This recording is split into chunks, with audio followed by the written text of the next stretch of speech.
Hi, Stone here with Wood and Stone. Today I'm going to show you a trick that'll help save on clamps, not needing as many clamps. It's called miter folding. We use this a lot in commercial cabinet making, furniture making. So you need masking tape and then whatever you're going to use to bond your joint. I just grabbed some Titebond for this presentation, and you can use this for any angle, but for today I just cut a couple of 45 so I can show you a quick 90.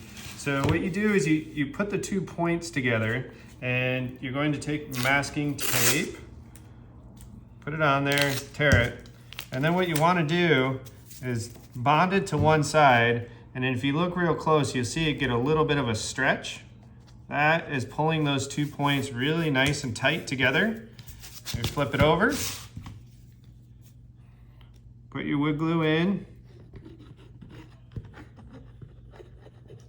We're not looking for a perfect joint, I'm just trying to show you exactly what the concept is here. And then we fold it, hence the name miter fold. And then we take masking tape again, and then I'm going to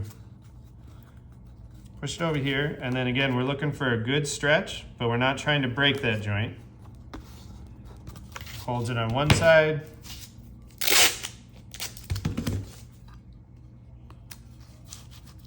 here, on that just to get it snug. There you go.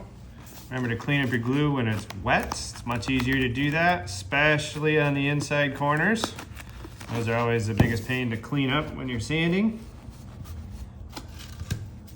And that's it. You got a nice 90-degree miter. Ta-da. Have a good day.